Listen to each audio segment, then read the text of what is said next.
Live from the chicken wing capital of the world, Buffalo, New York. You're listening to the Childcare Bridge podcast, your source for the best tips, tools, and tactics on how to market and grow your childcare center, ensuring total domination. Total domination. This is the Childcare Bridge, and this is your host, Michael Tasner.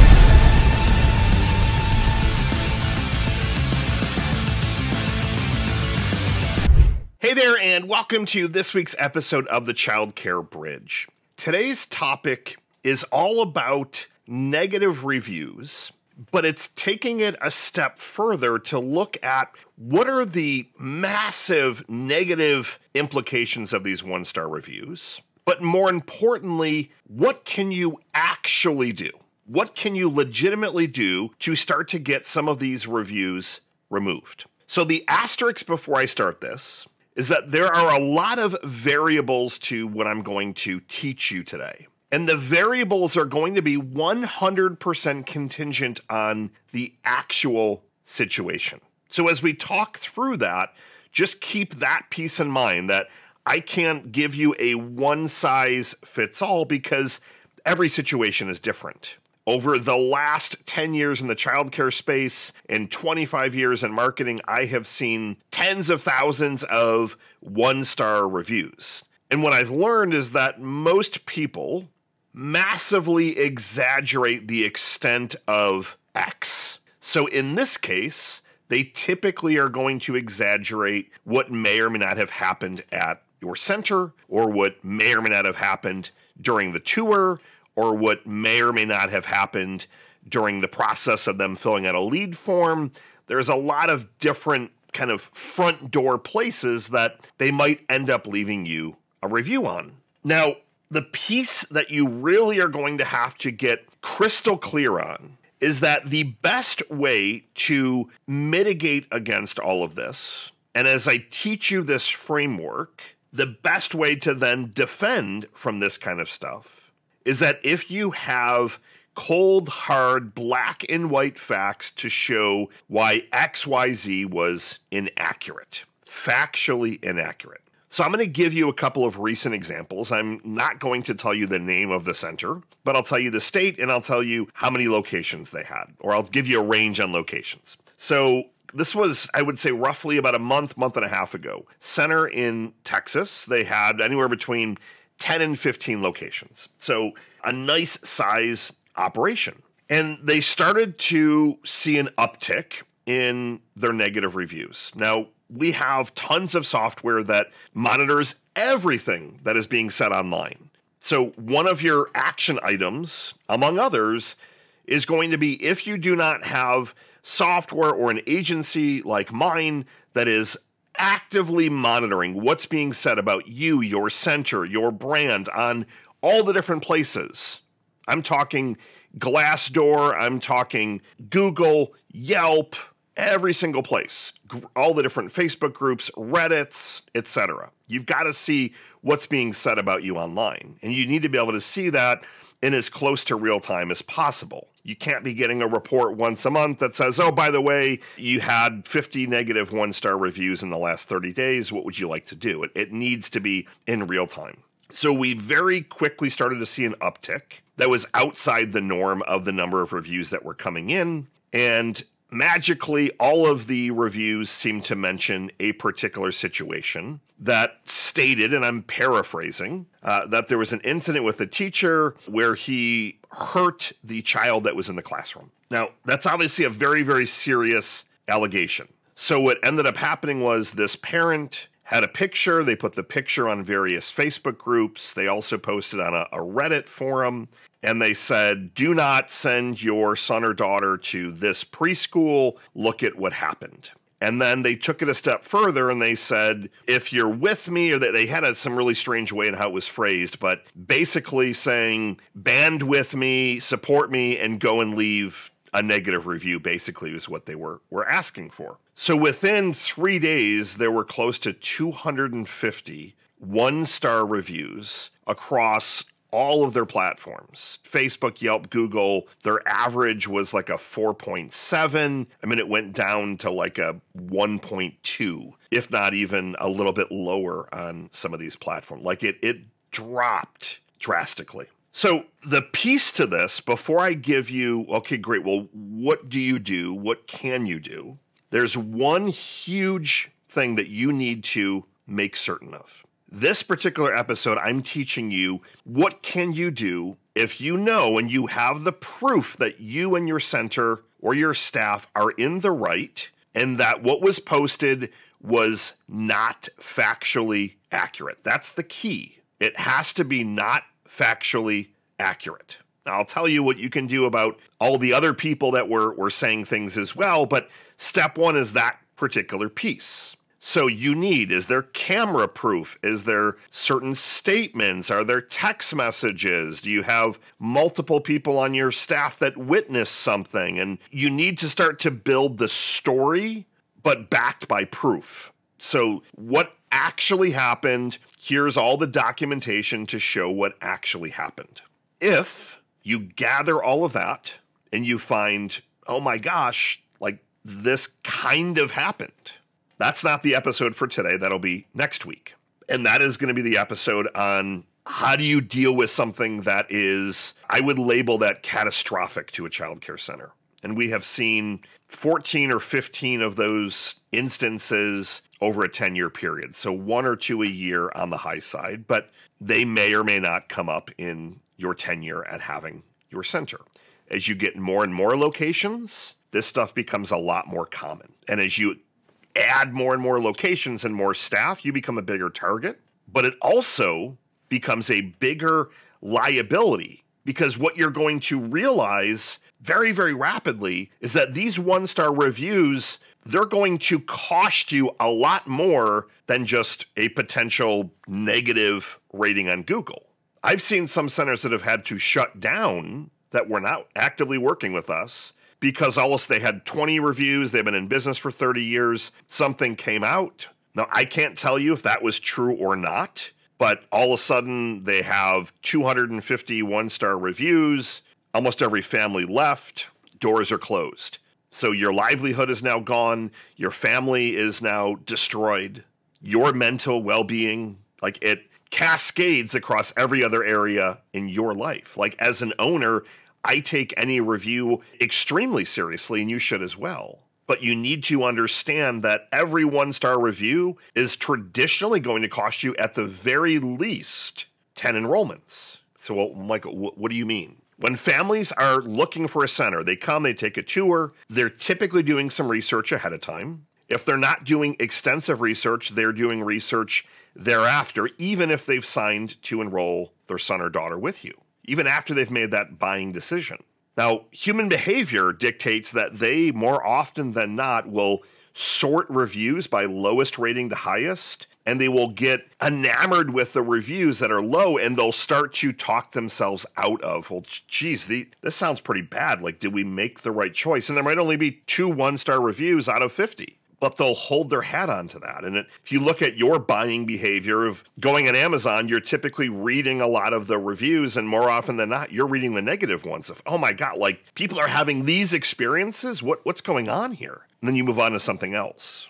So those reviews then cost you an enrollment and another enrollment and another. And it's one of those where your marketing dollars are going to have to work a lot harder if you have a lower star rating overall and if you have a fair amount of low reviews. And that is huge, huge dollars, and then all of the other unintended consequences on your life, your center, recruiting, like it cascades. So you have to keep that in mind as I teach you this strategy, because this strategy is not for the faint of heart. It's for the serious business person that has black and white proof what's being said online is not accurate. It's inaccurate. So that's the first step. You're aware that the reviews are coming in. You move into action. Let's gather all of the evidence to see what actually happened. If it's factually inaccurate, you proceed with what I'm going to teach you. If it's not, listen to the content next week. That's a much different strategy. That is reputation repair. That is how do you fix this? That's a much different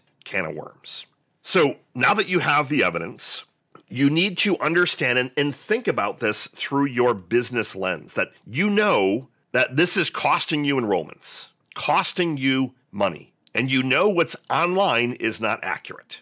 What you can do, and what I suggest you do, and what we did for this particular center in Texas, was we found the initial person, because everything is documented at a center, the initial person.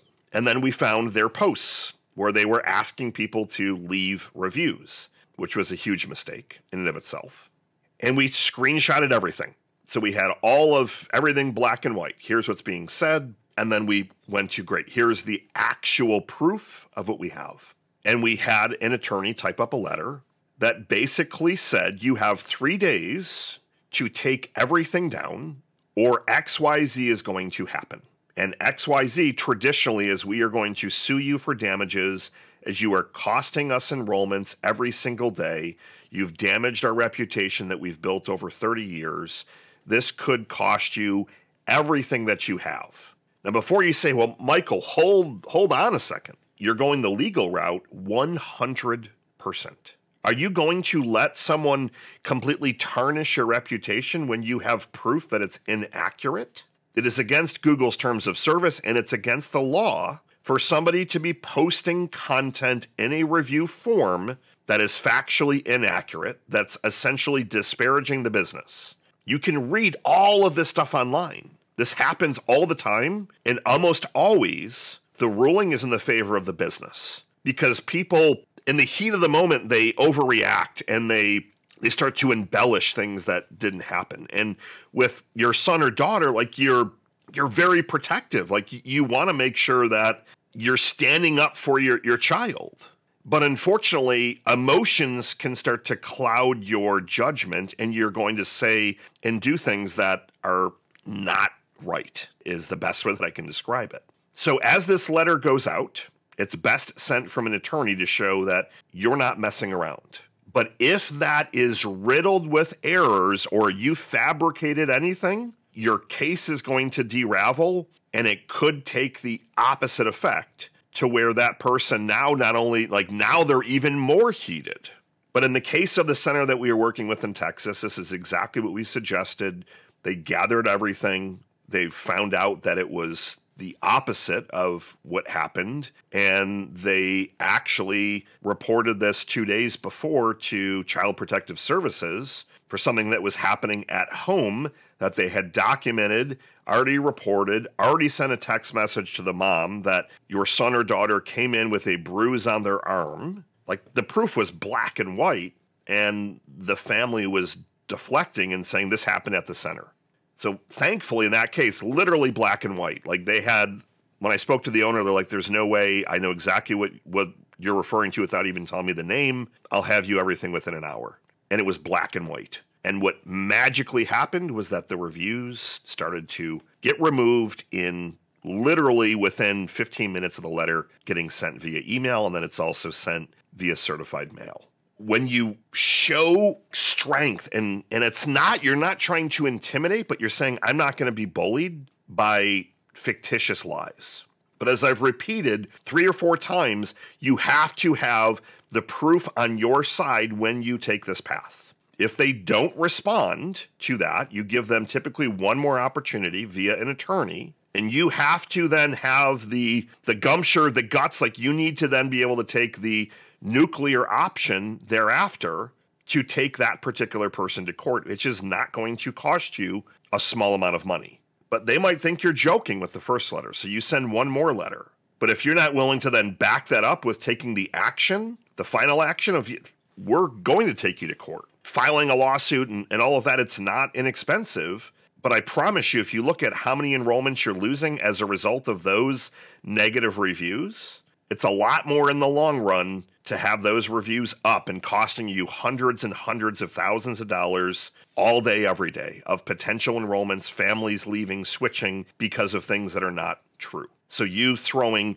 $10,000, $25,000, $50,000 at an attorney to potentially have to literally take somebody to court, in that case, for me, is heavily warranted. The exact same situation ended up happening at a center that we are working with in Oregon, where they then had their friends and family go and leave a review. But the crazy thing with this one was that they didn't end up enrolling. And they said they went and took a tour and they were not offered a spot due to their race.